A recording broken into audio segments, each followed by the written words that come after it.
very pleased to introduce Maggie Purnell, who is a death doula, and she's going to talk about conscious living and conscious dying. And so Maggie, now take it away. Okay. Jai Baba. Jai Baba. Yes, I'm Maggie Purnell, and I'm a nurse, and I'm a certified doula for the dying. I worked in hospice for 13 years, and I've been a doula for the last couple of plus years. And I just totally love my work. So I'm not working in hospice now, but I'm working as a doula for the dying, or end-of-life doula. And I've gained so much wisdom over the years that I would like to share that with you rather than having questions pop up now and then. Please save your questions to the end because I really want to hear from you. But I just want to cover a certain amount of material, make sure I cover a certain amount of material to really help you out to make a plan. So we will begin. And while we're doing this, I want you to think about Baba and what Baba would say or what Baba would think.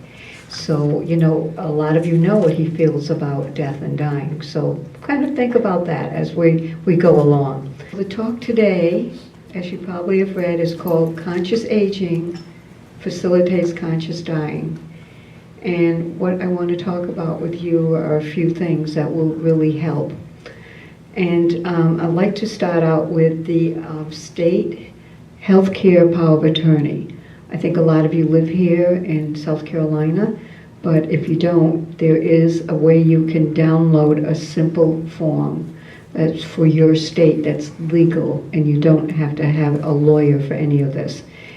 Who has done their state healthcare power of attorney? Okay, most of you haven't. Who lives here in South Carolina? Okay, Dennis is an expert in advanced directives, and he passed to me a simple form that you can, and I'll leave it on this bench here, that you could, where you can go, www.caringinformation.org.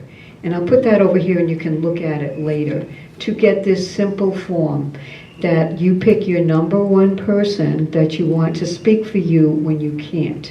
And it's really important to do this, and I'll talk about the 5 wishes, because we never really know when our time is up.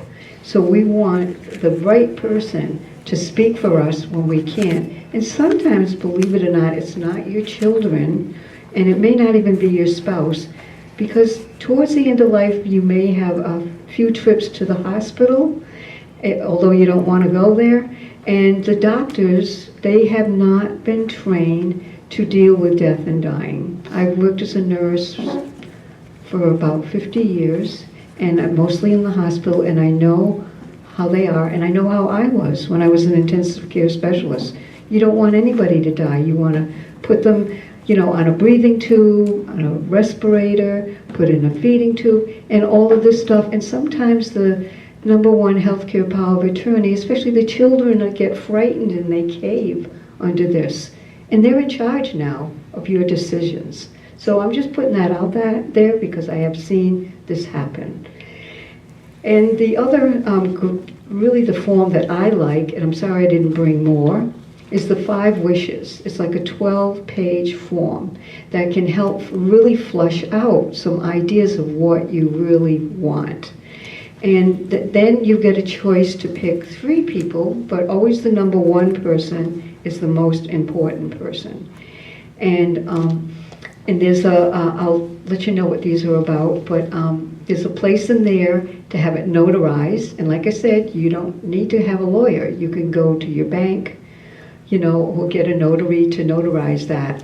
And as far as the last time I knew, they're good for life, you know. But if you do want to change it, you need, you know, you have to redo it and give it to your doctor, you know, give it to the 3 people you have on the list, and anybody else you want involved in your care. You want them to know what you want. But like I said, it's free, and if I'm sorry I don't have more, but I'll leave, when I get done with this, I'll leave the address where you can get. They're about $5 plus shipping and handling for one. And it's put out by the Aging with Dignity. people, and there's an address here and a website where you can go online and look at it. And anybody that took these, if they want to leave a little donation, feel free. So the 5 wishes contained in this are, I'm going to read them to you. The first one is, the person I want to make care decisions for me when I can't. And this is something I've been stressing since I started talking. It's really, really important, because we're all going to reach a point where we're not going to be able to make decisions for ourselves.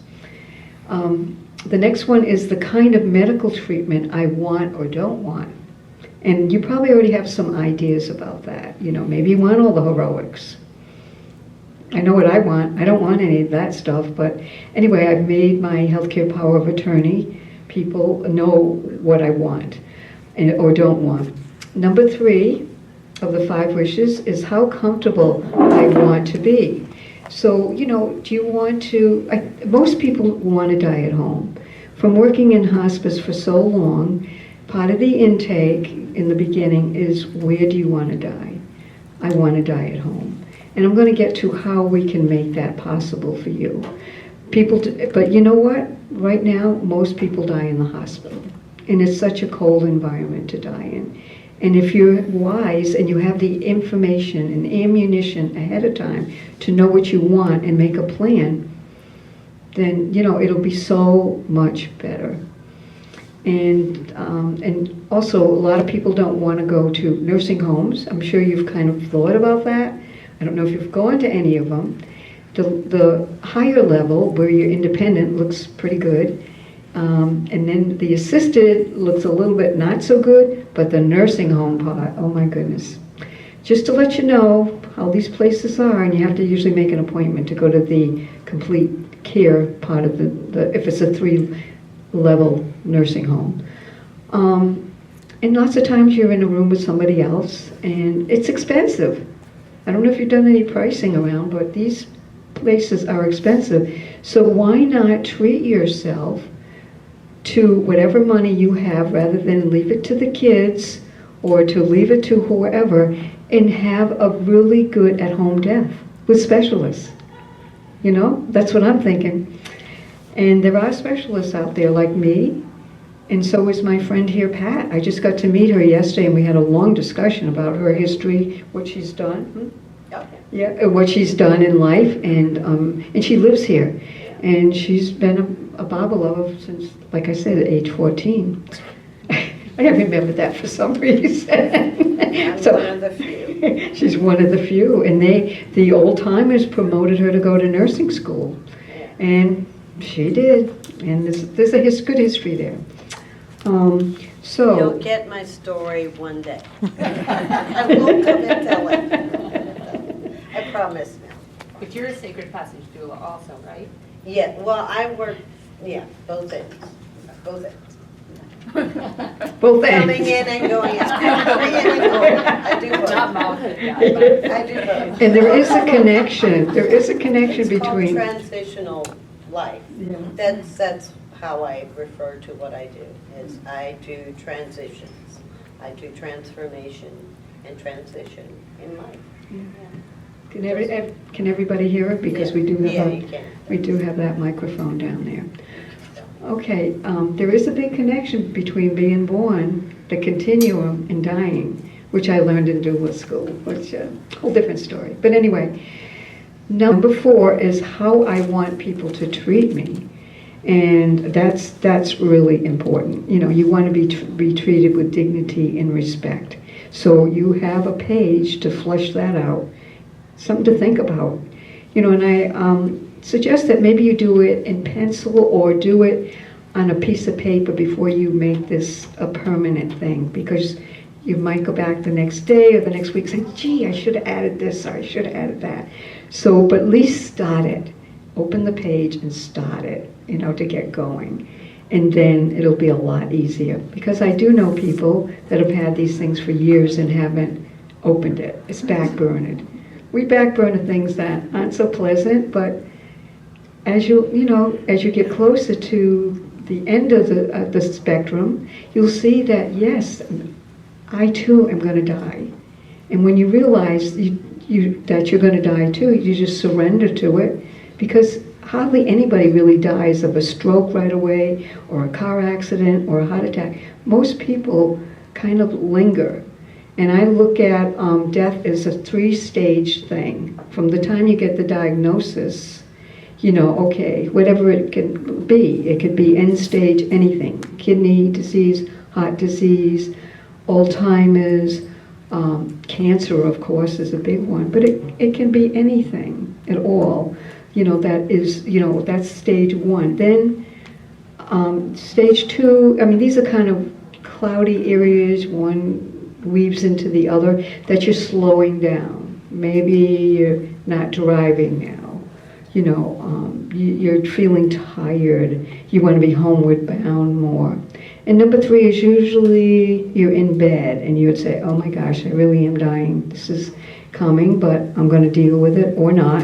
Hopefully you have a lot of inner dialogue when you get a diagnosis like that and figure out, because lots of times you have quiet time to try to figure out how to adjust to this dying business. And it's a process, but it can be beautiful. I have, as a crisis care, continuous care, hospice nurse for 13 years, we can pronounce people in hospice. You don't need a doctor. I have pronounced way over 100 people, and I would say 90% plus beautiful deaths. Especially if you have the right people there coaching you and helping you out. And lots of times, whoever's helping you out knows what's going on, spending sometimes more time with the family, trying to calm them down. and not forcing food or forcing fluids on the loved one, because it's a natural process to not want to eat first and then not want to drink. But it really upsets the family to watch this process. So there's a lot of good teaching that can go on for people in the know. And the last wish is what I want my loved ones to know. So it's, rather than me reading all of this stuff to you, it's all in this booklet. So this is all about conscious living, right? So it would help you with conscious dying, what we're talking about now, to be more conscious of what's going on. Then there's these cards I came across, and they're kind of fun, called Go Wish. Remember Fish? Remember the game Fish? Some of the elders, do you remember that game? This is called Go Wish. And I think they're about $5 or $6 a pack. It comes with instructions, and it gives you more ideas on how to proceed in life and towards the end of life. So one of them is to have my financial affairs in order. Usually people are able to do that a lot easier than to do the healthcare power of attorney. To prevent arguments by making sure my family knows what I want. And I'll tell you, that can get really touchy at the end. To have my funeral arrangements made. When you're 65, you're eligible for palliative care, which is not hospice, it's like pre-hospice, although they're, in the same ball game of people in the end of life. Palliative care, you can still have a lot of treatments done. With hospice, you don't have the chemo and all that stuff.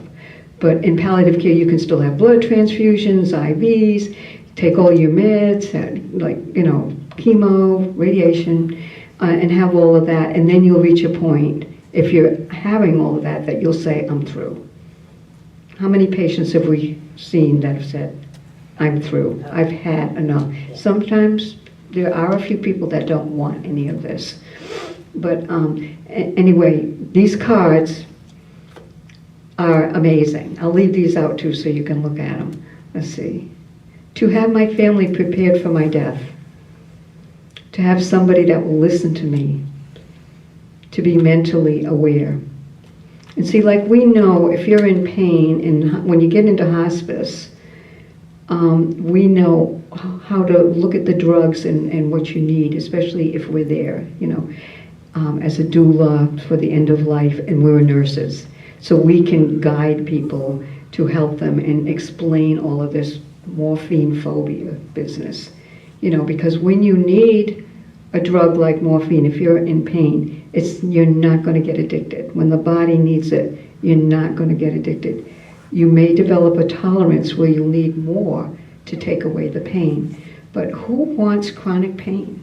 Do you want to end your life with pain? I'm not saying you should take the morphine. It's always up to the patient what they want. It's not like we tell you should do this, you should do that. You know, it's the patient is the person in charge. We can just offer options to the patient. That's a good nurse. That's a nurse in the know. You know, not that I'm in charge sort of thing. You That know. doesn't always happen. Yeah, we try to make that happen, but there's always bossy people out there, right? They don't want to be in charge. So, I don't think I'm one of those. I've learned some lessons in my 74 years plus. But anyway, these cards I'll leave out too so that you can look at them. Thank you. So moving right along, I know I'm giving you a bunch of information, and what I'd like to do now is sing a little song with your help. Will you all join in with me with this song, This Little Light of Mine, I'm gonna make it shine. This little light of mine, I'm gonna let it shine. This little light of mine, I'm gonna let it shine. Let it shine, let it shine, let it shine. Want to do one more? What do you think? Enough? Huh? One more, okay. All right, ta-da. This little light of mine, I'm gonna let it shine. This little light of mine, I'm gonna let it shine. This little light of mine, I'm gonna let it shine. Let it shine, let it shine, let it shine. I like to do that to kind of lighten things up a little bit, you know, with this death talk. You know, it's kind of heavy, I know. Let's see, what else? Oh, yes. There was a survey done by a palliative care nurse, and she questioned hundreds of people at the end of life and the regrets that they had in life. And this is another way to learn to not only think about what these common regrets are, but to maybe take care of them, clean them up before you get to a place where you can't. So these are the top 5 regrets of the dying. And this is the number 1 regret. I wish I had the courage to live a life true to myself, not the life others expect of me. Does that ring a bell? Have any of you ever done that in life? So that was number 1. Number 2, I wish I hadn't worked so hard. I mean, we are in such a culture that we've been trained, or I've been trained, work, work, work, save, save, save till you drop, right? And we don't even quit at 65 anymore, you know? But when people get on their deathbed, this is what they're saying. They should have done this, they should have done that, they shouldn't have done this. And number 3 is, I wish I had the courage to express my feelings as I go through life. And hey, it's not too late. And this is a big one. Number 4, I wish I had stayed in touch with my friends and maybe my, should I say dysfunctional family too? Let me know how your Thanksgiving goes. But, these are regrets that people have, because when you're in the throes of dying, you have a lot of downtime. I'm talking about people that are maybe wheelchair bound or bed bound, and all of these thoughts are going through their heads that, things are bubbling up that we have been keeping busy, moving, not thinking about, denying, don't care to think about. But these come up. And number 5, I wish I had let myself be happier and have a lot more fun.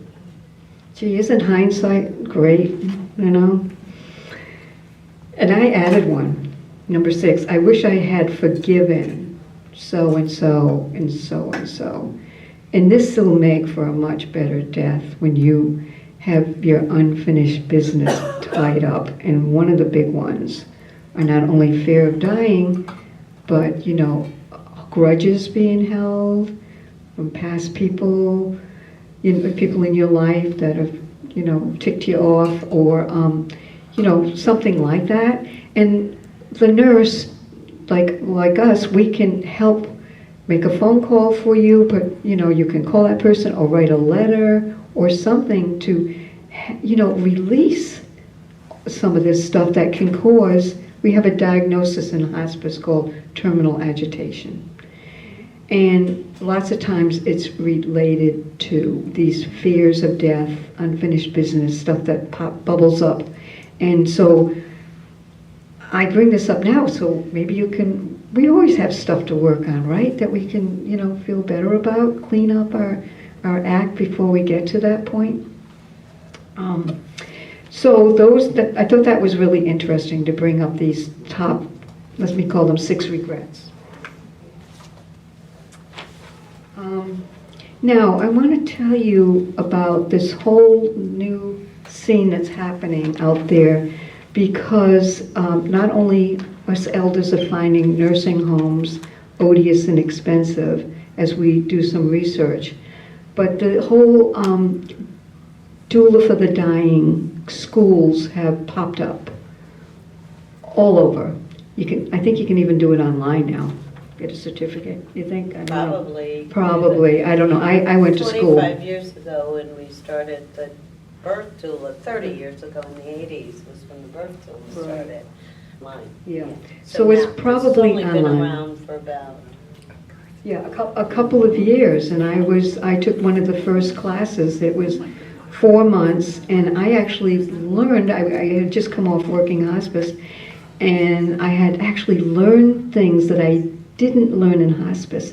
But by sitting with one patient, I saw things that nobody could explain, like patients were lifting up their hands, talking to people. It was like they were starting to transition, going to the light, calling mama, or, there was something going on there that's not, in the books that you're reading. But you know that watching this transition is beautiful and trying to figure it out and explain it. So I've learned about realms. We can go to different realms when we're spiritually in the right place. And I'll tell you, death can be a really beautiful process most of the time, especially if you have the right people, in your home. So unfortunately, hospice, I love hospice, but they've had a lot of cuts. And if you have Medicare, Medicaid, usually you can get it for free, if you're 65 or older. But there's limitations, especially with Medicaid. But, and I'm not even going to get into all the other, there may be limitations, but one of them are you may come in with a whole pile of pills you're taking. And hospice is not going to pay for the really expensive pills, I know that for sure. And they don't want you taking, and you don't really want to take most people take about 20 pills a day. Yeah, I know. I'm not saying this is this crowd, but I'm just saying. We've seen a lot of patients with a lot of pills from a lot of different doctors, and nobody's talking to each other. And while I'm on that subject, what I wanted to say was that please get a doctor that is like a family physician, because that doctor can be the hub for all the specialists that you may or may not be seeing, but they know what's going on with your health better than any specialist. And they're the ones that are more likely to say, okay, I think it's time for you to go into palliative care or hospice. And you need an MD to sign you in. It's a federal law. And they sign you in as 6 months or less to live. But you know what? We get patients in hospice and we get their pain and symptoms way better under control, and they last longer than the 6 months. And sometimes we have to discharge a few of them because they don't fit the criteria. And they're feeling good. Don't you feel good when you're out of pain? you know? So they're the experts in pain and symptom management. Now, the oncologists are the doctors that are the least likely to put you in hospice until you've been, in the field we call it chemo or radiated to death, not in the oncology Like to field, death. in the hospice field. I'm telling you some inside stories here. But we know that, and they still want, when they do put the patient in the hospice, they still want to control, you have to call them to get for more pain and symptom management or any change in medicine, you have to call them, and they don't call you back. And they have the nurse practitioner probably call you in later in the day, and here's your patient suffering. I'm just saying, you know, I mean, I'm not saying I don't like doctors, but this is the way the system is, okay? So I'm just giving you some inside information about having a family doctor, if you can, rather than have a bunch of specialists. And it would just make it easier. So, all right, let's pretend now you're in hospice and you want to stay at home. So because of the funding for hospice and a lot of other insurances has changed, and they can't provide all the care they used to. So they have lots of nurse turnover because they're trying to give them the patient caseload that they used to, and you just can't do certain things. You probably see it in the hospital if you go to visit people in the hospital. People are running around, and it's just different from when we were younger nurses. It's changed so much, but I don't want to go there. But I'm just saying, so hospice is great. I really recommend that you do have, when you reach that point, palliative care. If you want palliative care and still continue all your treatments, it's fine. But certainly get your family doctor, if you'll have a discussion about signing you into hospice, because you need that MD. Also, when the time comes, you need an MD order for the do not resuscitate. It's a gold sheet that means that you do not want to be thumped on your chest, intubated, which means a tube in your mouth, put on a respirator. And so if you ever do go to the hospital, you call, somebody in your family calls EMT, they will immediately look for that gold sheet, it's about this big, on your refrigerator. That's where you're supposed to put it, do not resuscitate. So, okay, we're going to pretend you're at home, you're in hospice. Okay, in the hospice nurse, case manager, which that's what, it's usually women, that's what they're called. A social worker will come and do the intake, and then find out what you need, and then they disappear for a few days. And so it's not like they're there a lot, and they don't even do what the job I used to do, called crisis care, continuous care, one nurse there for 8 to 12 hours a day, and then a night nurse too. They don't do that anymore. And I don't even want to get into why, but I love that job, like I said. But so this is when you either go to an agency and hire a nurse's aide that you don't, you don't even know if this person has any experience in the death and dying, and that agency is going to charge you $25 an hour.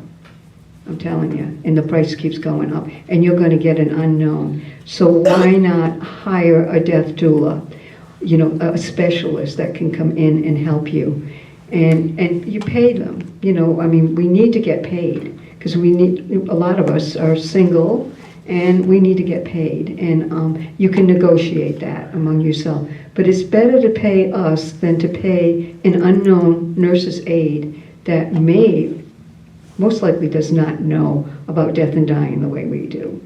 So that's what a lot of people do. They realize that the caregiver cannot do it. The friends can only do so much. Even if you have a circle of care, they can only do so much, and there's burnout. I've seen so much burnout among, especially the significant other that's living at home, and medication errors made. So spend your money that you've been saving for your grandkids and whatever on yourself for a good death. It's so important to be comfortable at the end of life, and we can do miraculous things. Massages, we do all kinds of things to make you feel good, So I guess I want to mention something that's new, that I'm excited about, and that's legal. This is pretty new. And the acronym is VSED, BSED. It stands for Voluntary Stopping Eating and Drinking. And I've seen it done without people calling it that, but now it's been challenged in the courts. And if you reach a point in your life where you want to do this, you will not be uncomfortable. Only your mouth will be uncomfortable. You want somebody to do mouth care, especially with the drinking. And when you get to not drinking, on the outside, you last about 2 weeks at the most. And believe me, it's not uncomfortable. But what you need to do to protect yourself and make sure your number one healthcare power of attorney is on board with this, because this is where there's been problems, is that you need to write it out while you're still of sane mind. And then get it notarized. And just keep in your back pocket. Okay? So this is big. And it's being talked about in the hospices more. They know about it. And it's not that something we offer up to patients, you know. You have to have this awareness yourself. VSED, voluntary stopping eating and drinking. If that's something you want to do. A lot of people get to the end of life and they're sick of suffering, especially cancer patients, with all that pain, and it's just, anyway. And also, as nurses, we can turn you, we can make you comfortable, no bed sores, you don't have to lay in a nursing home. We know how to do all of this stuff. So, think about considering hiring us when you get to that point, or somebody that needs help. And I know there is other doulas around but she's one of your own, so consider her. There aren't any other nurses that do both ends in Myrtle Beach. Well, how about the one end? Yeah, they do both. Okay. No, but there are hospice nurses. There are some lovely hospice nurses, and there are lovely hospice groups. I mean, I was hospice administrator for the last several years here in Myrtle Beach. Mm-hmm. Yeah, there are, but they don't usually do the hands-on care. Yeah. And there aren't any agencies that train their caregivers, just so you know. Because people think a caregiver is a caregiver. I'm going to hire right at home. I'm going to hire this person. I'm going to hire that person. Those people are definitely not trained in end-of-life care. If you get someone who has been there for someone, it just happened to be that way. But that's not where they're training in. Caregivers are not trained or certified at all anyway. They're not even certified as nurses' aides. And so you're paying the same price because the rate in Myrtle Beach is between $18 and $25 an hour.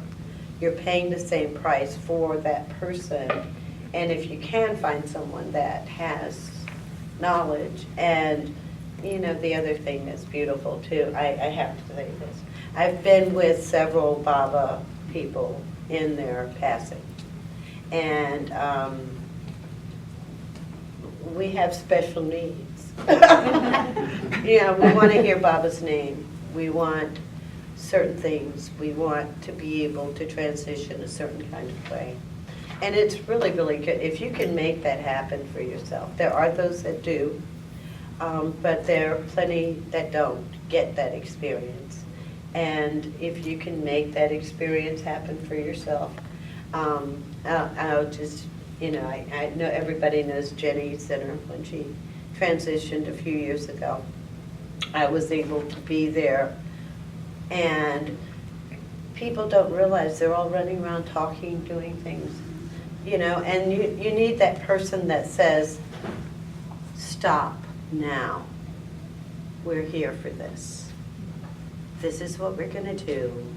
We're all going to be here for this, and we're going to do our prayers now. We're going to do our quiet now. We're going to surround her with love and light and, send her off. And we're going to, who wants to hold hands? Who wants to put the rose petals on the bed? Who wants to help do this? This is what needs This is beauty. It is, and I mean, I've watched the face change. I've watched the smile. I've seen Baba's energy surround someone. It can happen. And that's why I'm here with Maggie today. It can happen, and it's just so beautiful. Yeah. I mean, I do birth, but it's just so beautiful. And for as spiritual beings, you know, we have a consciousness that says we know that these transitions are important. We'll probably have to come back because we're not finished. But, you know, let's finish this one off, you know, in the most beautiful way possible. Maybe, I don't know, maybe it affects the next one.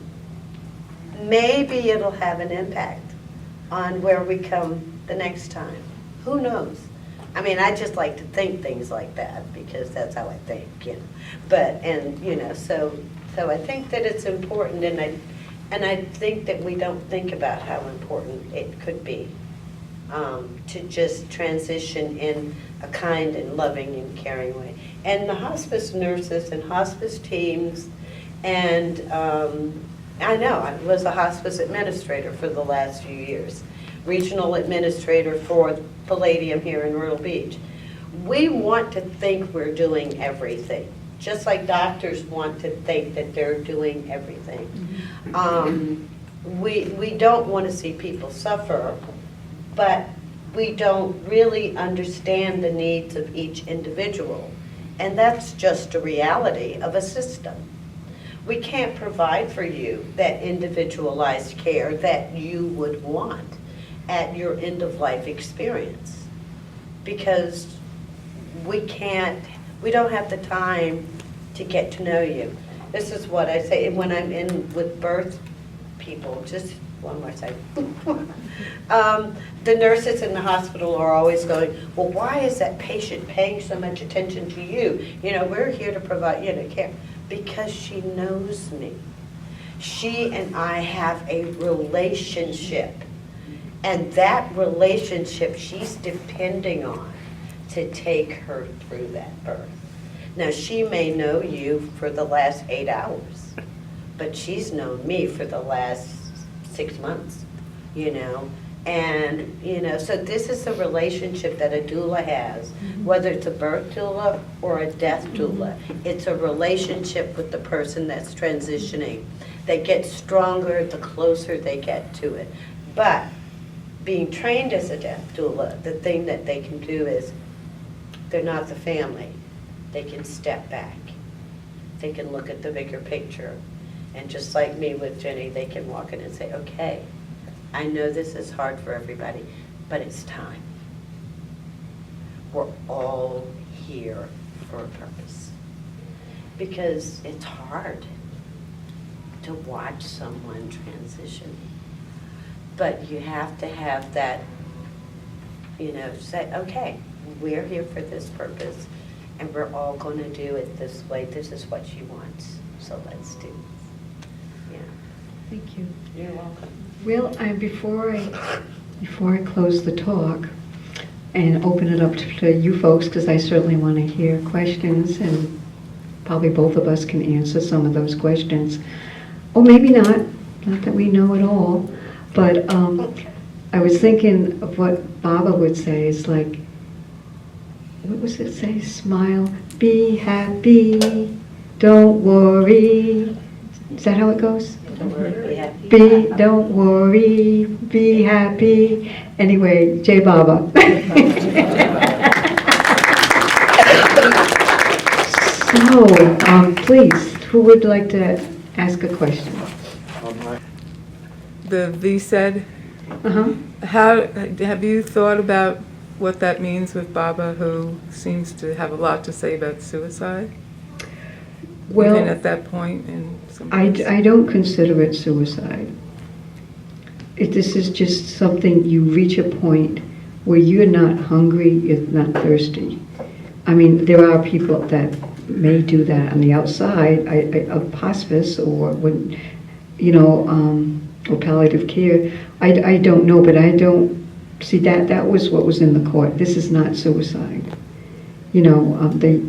some people looked at it that way, but it's not suicide if you stop eating and drinking, because you don't want it anymore. Your body reaches a point when you're dying that your body, definitely food goes first, and then you're not even thirsty. I have seen family push fluids on somebody that's kind of semi-conscious, choke them, and what happens, because they're weak, of cough reflex is weak, they aspirate into their lungs and get a type of pneumonia. So, it's part of, this is up to the patient what they want, and lots of times we see it anyway. It's never been called VSED, but now people can actually think ahead and say, gee, maybe if I reach that point, I'll just do it and it's legal, but it's not suicide. I don't look at it that way. Regarding the do not resuscitate, the gold, and it has to be on gold paper? Yeah, and the original paper, gold. Mhm. Where do you get that? You get that from your doctor, who sometimes gives it to the nurse practitioner to fill out, and it's something they instruct you into. The doctor has to feel that, have a conversation with you about, do you not want to be resuscitated?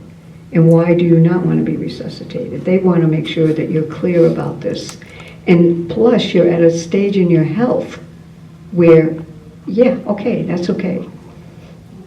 So that, and it has to be from, a medical doctor. Start with the MD. Thanks. Mm-hmm. Well, actually, here, I don't know if it's the law in South Carolina, maybe a little bit different. And Dennis, you know about DNRs as well. A lot of times the hospice people will get the DNR done. And we just have the hospice doctor sign it for you. So you don't have to necessarily, but the bottom line is you should always, all of us should probably have one of those when we're sick, anyway.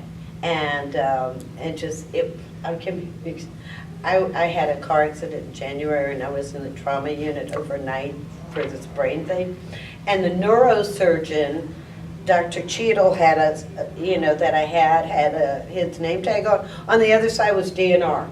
I was like, are you kidding? I goes, oh yeah. So by the way, you need to know that if something happens to me and I'm not able to get out of here with everything intact, by all means, we're talking DNR here. So yeah, but you can get it done. It doesn't have to be on gold. Usually we have just a copy. We hang a copy on the refrigerator. Well, I know in North Carolina you have to have the gold North sheet. Carolina has different. Florida too, because Yeah. my mom, when she was passing, the gold, it had to be on gold. They wouldn't Yeah. take the white, so No, it's they'll ridiculous. take the white here. The other thing you should also know, if you call emergency medical technicians, they will not. I don't care if you have 5 DNRs.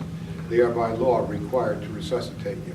And that's one of the reasons why, You do hospice. if you have a terminal diagnosis, you do hospice. Because hospice is equipped and understands that, and people don't ordinarily, unless the family is absolutely insane, ordinarily, the death is the natural outcome to a hospice experience. And therefore, you don't call emergency med most of them. Sometimes families panic and they do that. That's families. But just know that in South Carolina, the law is I could have brain cancer and be out on the road, at the pizza parlor and have a piece of pizza and collapse, and they call the EMT. I might have 10 DNRs. My car might have it on me. They're not going to honor it, and they can't. Wow. But that's just a quirk of that particular thing. If I am in my house and I have DNRs, you bet they won't be coming there. Hospice will. In fact, that's what they're supposed to do. But like you said, some families panic. They do. And they call the EMT, and that's why you have to have a strong #1 healthcare power of attorney that will not make that call in the beginning.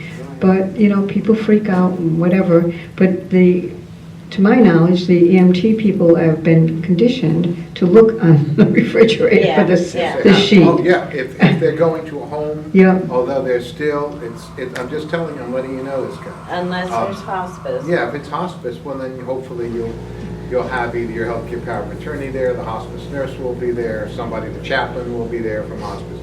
You know, the way these things work theoretically and the way they work in practice is always, sometimes it's just exactly the way it's supposed to work. And sometimes it doesn't. A lot depends on the family and the tensions within the family.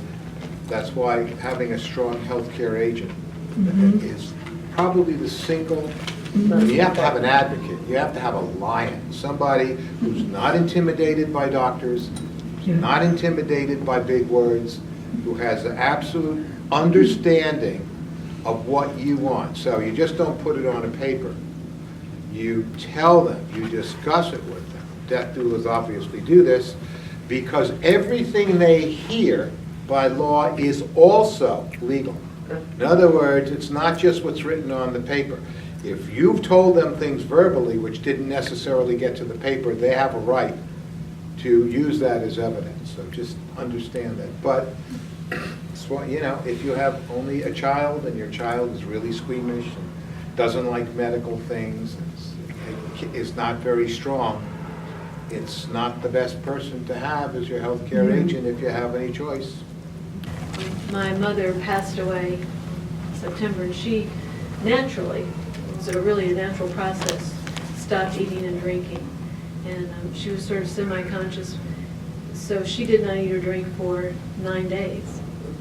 And we sat with her, and we did the mouth care, you know, continually, because we didn't do it the first day, and this horrible ridge formed. I was like, what the heck is that? You know, oh my God, what's happening? But after that, you know, we got it managed. And her final moments were very, very sweet and very peaceful. It was hard up until that time. But my father has also said, when he gets to that place, he would like to do that. And I think that if your loved ones, your support system is on board with that, I think the healthcare providers, whoever they may be, will honor that, because if you know, you say you don't want her, you know, if you're able to do that, and or if your health, you know, your support system says they don't want to do that, I think it just seems such a natural process. It naturally occurs that you don't want to eat or drink. So I don't think it's that foreign a concept. No, actually, in hospice, that's been known for a long time, and we encourage the families not to give hydration and nutrition for a person who is, quote, actively dying. That is the term that's used. And there are signs for active dying. Signs of breathing, even signs in the lower back and elsewhere. Active dying is an actual process where the body is naturally shutting down because you're checking out, packing your bags, you're getting ready to check out of your hotel, and it is, and all hospices recognize it, and then people don't want to eat or drink, and anything that, if you give those things, you disturb that process, you make the dying process much more difficult for the person. I'm not talking about for just the other individuals. The person themselves is a much greater. So it's very important, and this is where education, the hospice has a responsibility to educate the parent, the family beforehand. If you get in early enough, which you should, then you'll know when a person is in active dying, and they will tell you. Hospice nurse will say that, say this is an active, and they'll go through and tell you what to expect. They won't tell you when the person's going to die because nobody actually knows that, but they will say we are in an active dying process, and these are the things you can expect with the breathing. These are things, and that's one of the most important times to have one of these people, because I know if I'm a Baba lover, I have some very specific things about the way I want to die, and I want to be surrounded, and I want to have Mayor Baba's name in my ear constantly. I even have, you know, all the Sufi recordings of it, and that's what I want to hear. I don't want to hear, I'm gone. Before I'm dead, I want to be dead. In other words, before I'm dead, I'm taking a final examination, and just like I'm neurotic about everything, I'm going to be neurotic about that, which is leave me alone, you know, do what you have to do to succor yourself and make yourself, but I'm checking out. Now, not everyone has that. Not everyone has that thing, and not all families are enlightened. The biggest, I gotta tell you, one of the biggest problems is the family. It's sad to say. And I was really surprised at how long it took. It can take a very Yeah. long. Usually it takes longer than you think. I was thinking like 3 days, she can't go without food and water, it's like, oh my God. Yeah, it takes longer than you think, but, yes, the family is the problem, and a lot of education, and, you know, and we love that, because we know, and we hope they listen to us and don't harm the patient, because like I said earlier, you can harm the patient. I just want to bring in a little nuance here about the families, because I think it's not just the person who's dying. The relationship between the person who's dying and their family is in a transition. It's changing. And there are people who are dying who recognize that and will stay alive longer for good reasons Great to point. help their family members go through that transition. And so sometimes yielding to what the family wants can actually be very beneficial to everybody, to make the transition actually more full and complete. That the family feels like they did everything they could and now they're ready to let go too. So thank you. I think that's another reason why you really want to begin the process as early as possible. And in truth, hospice is supposed to be implemented the minute the doctor gets the idea that you could have 6 months or less to live. It should not be happening the day they stop your chemo and decide you've got 2 weeks left. That does not give the family or the patient adequate time, and that unfortunately is one of the biggest issues we have with the families, because they haven't had that time to make the adjustments, and the patient hasn't had that time to make the adjustments. So it's a really difficult and hard one, especially in the case of cancer, because there's so many new things that are happening in terms of treatments and things like that, that people oftentimes are at, the very end, when they've decided they've either had enough or the doctor tells them there's nothing else they can do. And they will have taken it to that very last 2 weeks sometimes, and you just don't have the time to have the so you begin early. But the thing about having the death doula in place is we're all going to die anyway at some point, and you can always fire her if it doesn't work. If you're still here in 3 months, you don't need her. Whatever. But my thought is that you can sort of prepare and not prepare at the same time. It's not a matter of you have to give up. See, this is the issue.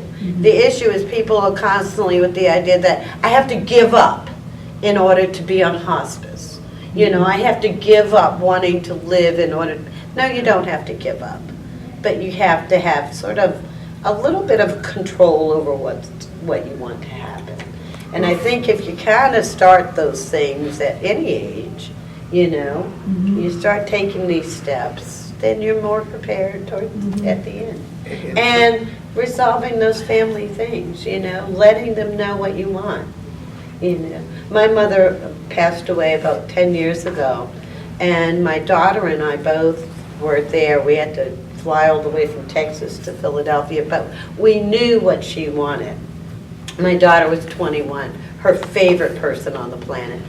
And, she could live without me, but my daughter was everything to her. And so, it was just, we were able to get there, get her on hospice quick, but only because we knew. We were able to do all those things and bring her favorite nightgown and her favorite perfume and her favorite passage from the Bible and blah, blah, blah, and everything was there. And, of course, I went to get a cup of coffee, and she passed away with my daughter present. But my daughter walked out going, Mommy wanted to wait until you were gone. She wanted me. She wanted me there. So, You're right. Fortunately for me, now I have a daughter that I know is going to know how to do this. You know, so again, it's important that we, you know, the family stuff too. Yeah, the other thing you should know, the federal government requires recertification of the terminal diagnosis at specific intervals, 90 days and 60, 66. So if you improve, and by the way, there are some terminal diagnoses where people can be literally at the edge of death and improve. Congestive heart failure and COPD are two of the big ones. So in Mercy Care, we had one patient who was in and out of Mercy Care 4 times. I believe they had COPD. Because they really were dying, and they went back in, they once again were signed up for Mercy Care, and then they miraculously improved, and there's no way to recertify them. So the hospice, if it's a reputable hospice, and they're all looked at like hawks now, most of them. So Some of them are. yeah, you know, then they are not going. You're not going to, if you have an improvement, you're not going to get recertified, you'll be out of hospice. And then you can come right back into it when the diagnosis changes. So it's not like, oh, well, I just heard that I have metastatic breast cancer, and it's, you know, it's not just lymph nodes anymore, it's here, there, the other thing. And they tried immunotherapy, it's not working, they tried chemo, but I'm still not terrible shape.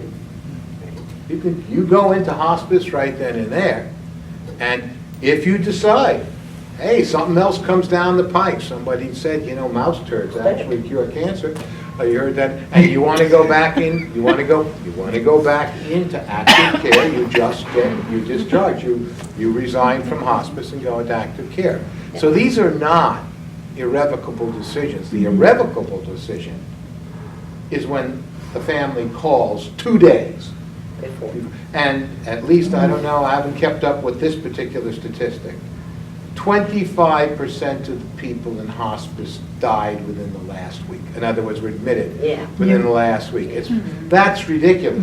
They didn't get any of the advantage. And hospice offers an enormous number of advantages for the family, not just the patient. The aide, the chaplain, the hospice primary care nurse is the most important. All of this is just tremendous advantages. But you don't get those advantages if you get admitted to hospice right from the hospital in 2 days. But you get them if it's 90 days, or, you know, 90 days is 3 months. You have a whole, you know, we have one person in our community, known very well to some people here, wonderful, wonderful person, who, you know, she got into hospice pretty early. And that was great because it prepared and it was a much better situation. Wouldn't you agree, Judy? We just have to get the doctors more on board with ordering hospice. See, their training in the allopathic traditional model is to do everything they can to keep people alive. And it's sad to think that they go through life like that, but it's, to me, even sadder that they have to wait so long before they give permission for a patient that's, especially oncologists, just hanging on by a thread before they can get into hospice. And I've even seen people being transferred to hospice that have died on the way to go in the inpatient hospice from the hospital. You know, and it's just, you know, we've always talked about re-educating the doctors to be more on board with dying for their own sake too. You know, and accept hospice and/or palliative care and let people get into it sooner. But you need that MD order. Right, but Well, you can fire your MD and get it from the hospice Exactly. medical director, and we've In had to this have state. many. In this state. Yeah, in this we can state. do that. We can do that in hospice Absolutely. here. Well, that's We- good to know. But, Very. yeah, you don't have to continue with someone, and families fight this fight all the time. You know, this is a big family fight with the primary care docs or whatever. You know, they don't want to, and I'm not trying to be mean. Let me just talk. Say it. Go ahead and say it. As a healthcare administrator here who does budget, okay? You know, there are those visits to the doctor every 2 weeks to manage your meds and give you this, that, and the other. Those things are gone once you're in hospice. Hospice has your Medicare and your insurance, all of your money is going into one pot. And that pot, if it's a good hospice company, is being spent for your care, and everything you need is covered, including your meds that are appropriate for your diagnosis and things like that. But going, every time you walk into your MD's office, that's a doctor's visit, and there's a fee for that. Every time the secretary calls in a prescription from the office, there's a fee for that. So there are reasons why you're not getting cut off from your doctor 3 months before, because every 2 weeks you have an appointment and somebody's getting paid for that. And, you don't, and there are some, and not like, I'm not anti-doctors by any means, because they do great jobs and there's some real kind, loving, caring people. But there are other people that can't see beyond their routine, and they know that if they discharge half of their patients, because they have to discharge you, you are no longer cared for by that primary doctor. You are now cared for by the hospice team. The hospice doctor is writing your prescriptions. The hospice nurses are administering your care. It's no longer your primary doctor that is your primary doctor. So most of them are not in the habit of turning their patients over for a number of different reasons, not just that they don't understand, but that it is a big problem. Oh yeah, Oh, yeah. It's a dirty little secret. It's a And dirty- hospices, Money. hospices. I It's had the to be truth. when I worked for Mercy Care. I had to be very, very, very diplomatic in my presentations. I don't work for them anymore. I don't have to be. There's an awful lot of medical and money incentive driving care long after The the patient. probability of success is essentially zero. In fact, our medical director used to say, Charlie Sasser used to say, when there was a 10% chance that somebody would recover, that was essentially a 0% chance. In other words, there was probably misdiagnosis is something in the statistics. So, but I'll just tell you one story I heard. In hospice every week, or more than every week, depending on how many patients you have, the whole care teams get together and they discuss each and every case, because every case is changing. And so everyone has, the chaplain, the nurse's aide, the primary care nurse, all have to know what's going on. And the family has always done that. So this is the one I heard our medical director, she was assistant medical director at the time, saying, this one made me want to. They had a guy who was a veteran, he had metastatic cancer, it had been in the bowel, it is all over him. His bowel was 95 plus obstructed right up to the stomach. He was puking feces, right? He had had 2 rounds of chemotherapy. We were going into a weekend. He was so hospice appropriate. So she was talking to his oncologist. And it's like, this guy was practically actively dying. And the oncologist said, well, maybe a 3rd round of chemotherapy. Oh my goodness. Okay, really. That was a medical malpractice situation, of course, and of course the guy will never get hit for it. But that is not an extreme example. It's not. Not an Very extreme common. example. And this is where, again, it's a sad thing, but this is always true in medicine as in life. The more you know, the better your situation you're in. And the more your agent knows, the better, because your agent has to know when it's bullshit. Now, if you have somebody, you're lucky enough to have a doula, they can kind of imply that maybe they ought to reevaluate that helps, or if you happen to have somebody who's a friend, Or an advocate. an advocate, but A healthcare advocate. the healthcare agent has to RN. know when to say, wait a second, I know this person's wishes. This person is more than terminal. This person is dying. Now we have to implement this. And it's not easy. It's not easy to do that.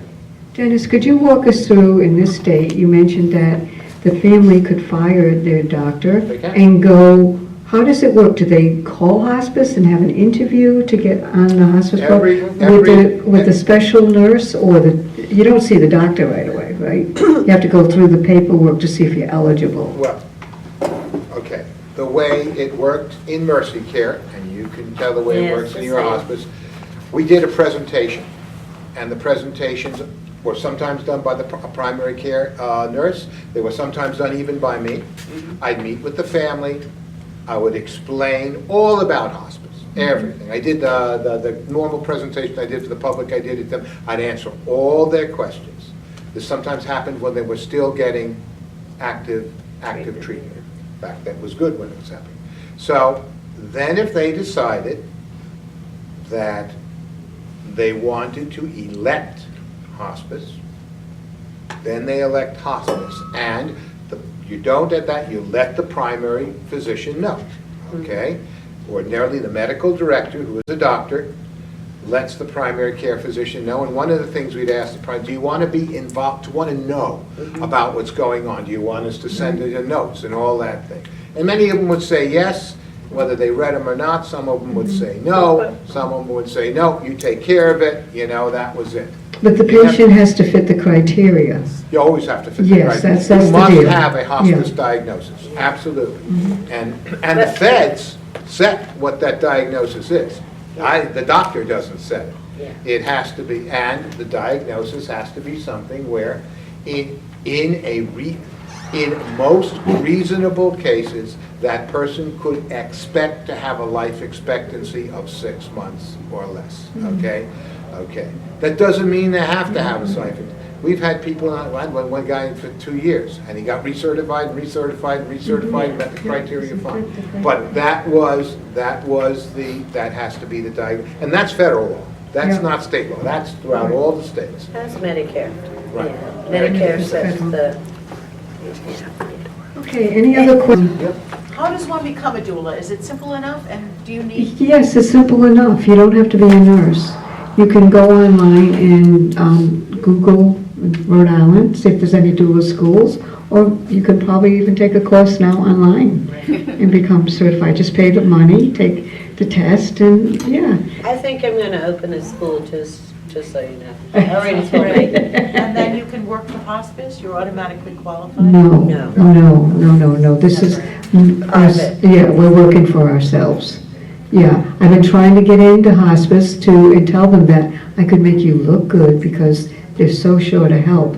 And the patient's family realize that they're not getting so much care here. So that's why we fill in the gaps of care. And I said, it would make you look good. We're not competition here. We're just helping out the patient. But they don't look at it that way. Receptive to it, yeah. They're not receptive to it right now. It's more complicated than that. Yeah. There's something called the COPS, or Conditions of Participation, which is federal regulations that govern hospice, and they're very long. And they actually specify the qualifications for each individual person on the hospice team. Yeah. To the best of my knowledge, and I haven't read them in a while, they don't include doulas. Now that doesn't, so that if a hospice hires you, they have to hire you because you're qualified in some way for hospice for hospice work. I was hired as a community educator. I went to houses sometimes, and I actually volunteered to do exactly what you do, which is sacred dying. We had a sacred dying program. But I did that, and I was hired not as a nurse. I didn't do any nursing.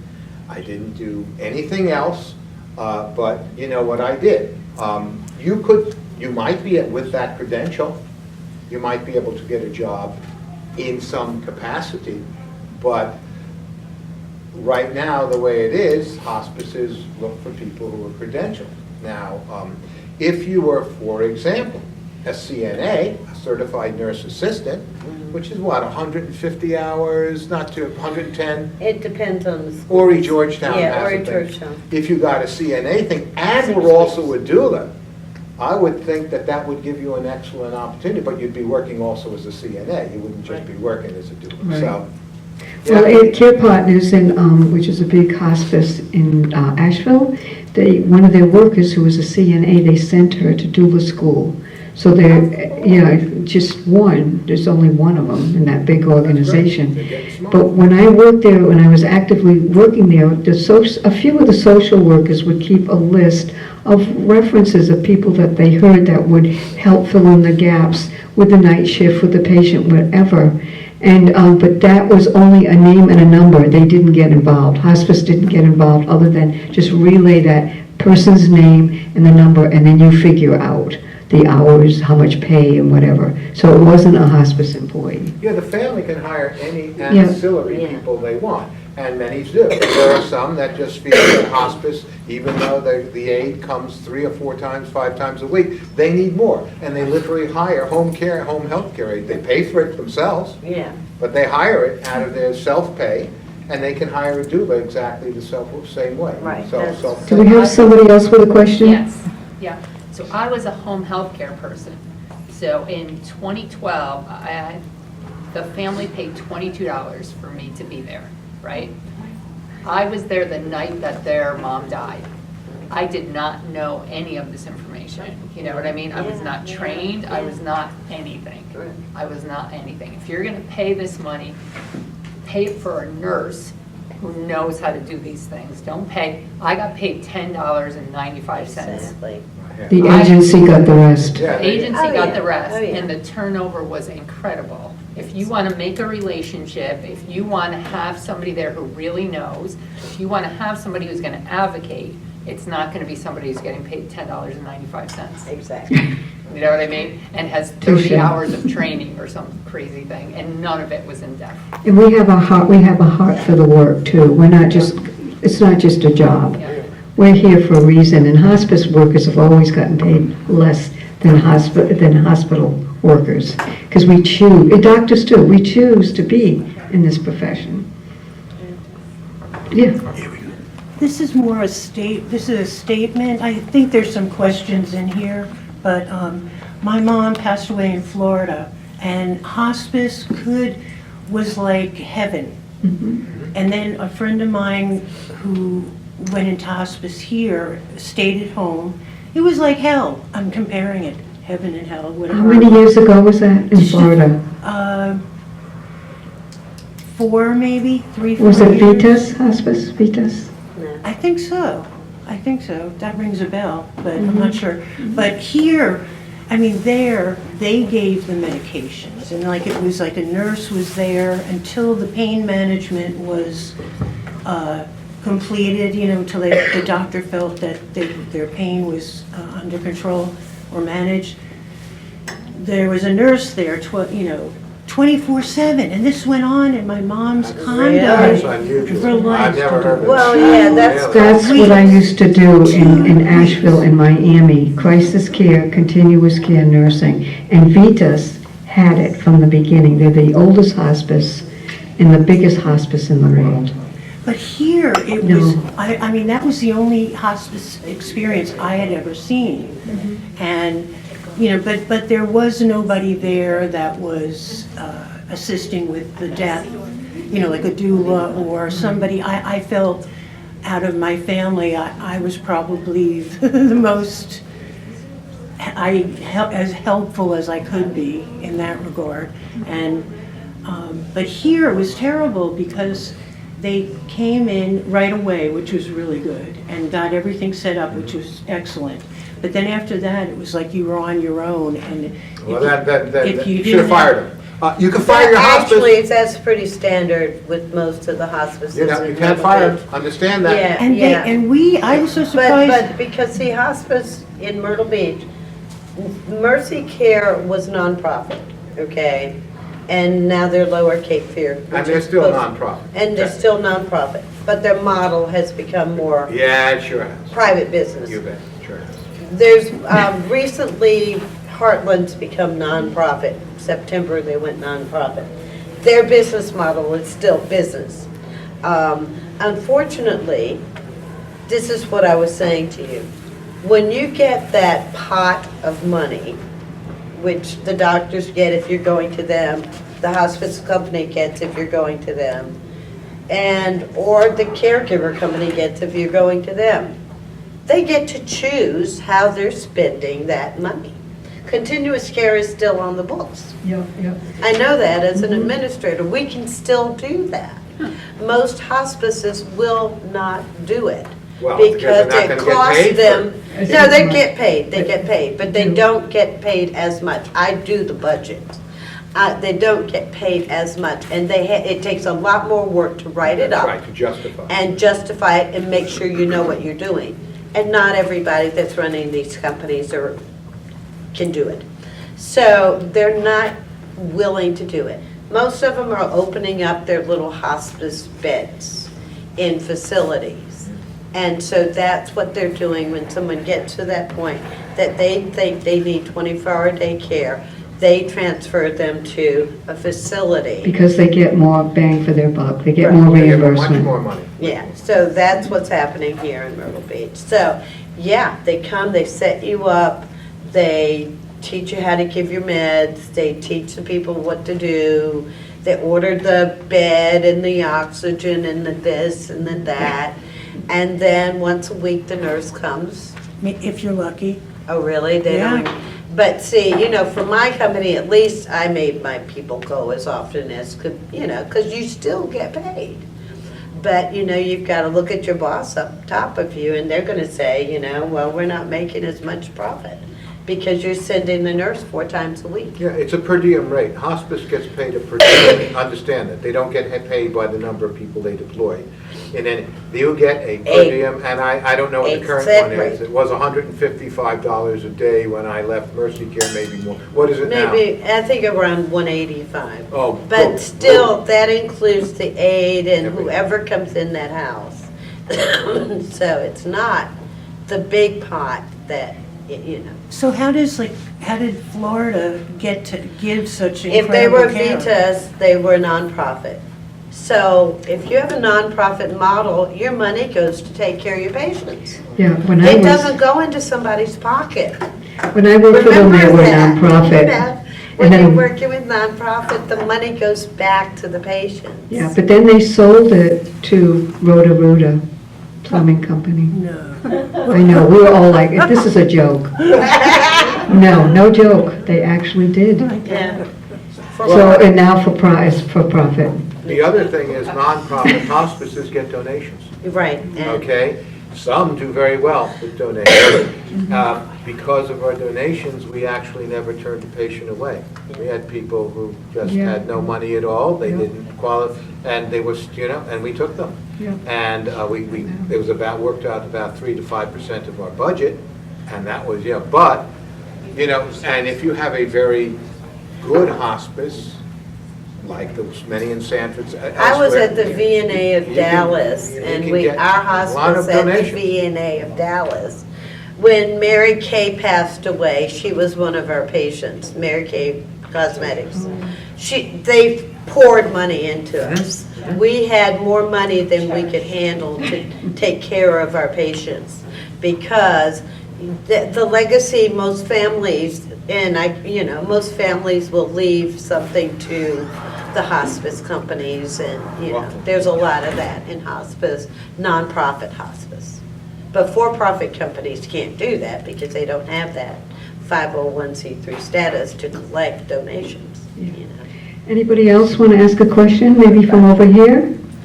Any Yeah. question? I had a question about,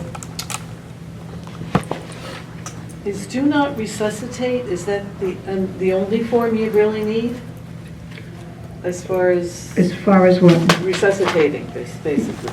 Well, they have another form called MOST, but it's not used that much. But DNR, most people know about that. Somebody said a while ago had told me there was another form that. Yeah, a MOST form that, but. MOST, MOST, yeah. What's that? I forget what it It's like- stands for. but It's like the but it's more in depth, I think. It's got A more little- stuff. Yeah, it's a little bit more in depth, but so. Yeah, but that's where a living will comes in as well.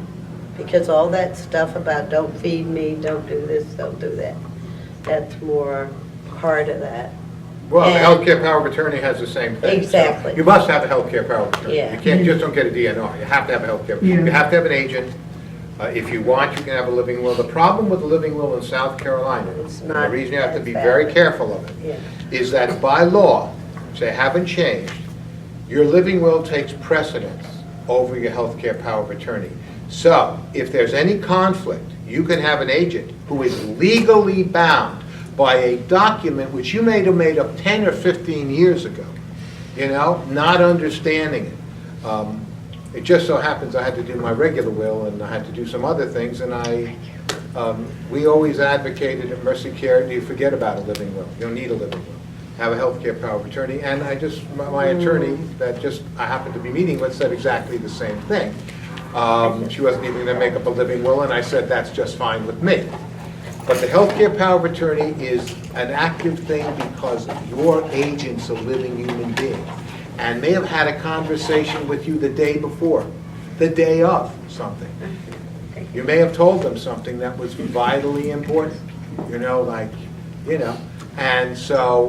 you then, the agent then implements it, okay? And very powerful form.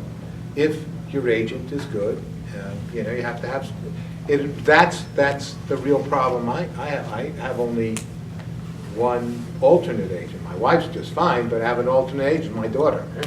I'm not sure if push comes to shove, if my wife's unable to do it, I'm not sure whether she's strong enough. Right. But I don't have anyone else that I know well enough Yeah. and trust in that capacity. That's a problem, and we have it for a lot of older people in the senior centers. When I used to make them up, they would have almost nobody that they could designate as an agent. And you don't want to designate a lawyer. It's going to cost you a fortune, a court. It's just not the right thing. It's some of them actually designated they love the senior. In the senior center, they love the senior center administrator so much Right. they designated them as their healthcare agent. If I heard you correctly, Pat, did you say that VA works with hospice too? The VA, absolutely. But I was talking about the VNA, but the VA also works with hospice. Now, usually, veterans can, it depends on how they want to do it. They can use the resources at the VA, or they can actually, have any other hospice company they want, because their Medicare covers what their VA doesn't cover. So Medicare pays 100% for hospice. There are never any fees with hospice. Unless you want designer drugs, they don't pay for the expensive drugs. Right. But I'm just saying, the hospice itself does not charge you anything for anything. If there are meds that are on your list that you've been on forever and you just want to keep taking them even though you've only got 6 months to live, then, you'll have to pay for those. Because hospice is only going to cover things that are appropriate for the diagnosis that you've been admitted to hospice for. And then anything that makes you comfortable, they'll cover all of those things.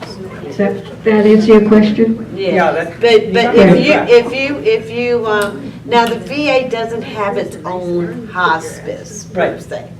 Right. But they have other, they have aides that they send out, they have a lot of other things that they're doing. But you can certainly have any hospice, and Medicare covers that. And Pat has her business cards here that she, Yeah, just. you may want to take one if you have a question. If you have more questions about anything, I'm just always open to talk about stuff, And what I'm trying to do is put together, and I've been doing it since I've been here. I've had many, many Baba lovers that I've been involved with taking care of over the years. So, you want more of them. So, I've been trying to sort of group it and make it into something cohesive. If we want to do like a doula training thing, maybe that's something we would do. There's no certification from a school of doula for deaf because there is no certification. These are programs that are just sort of getting going. So what that means is that if I wanted to open a school for doulas, I could do that. I'm an RN with 44 years of experience. So if I wanted to do that, I could, and Maggie and I can create it.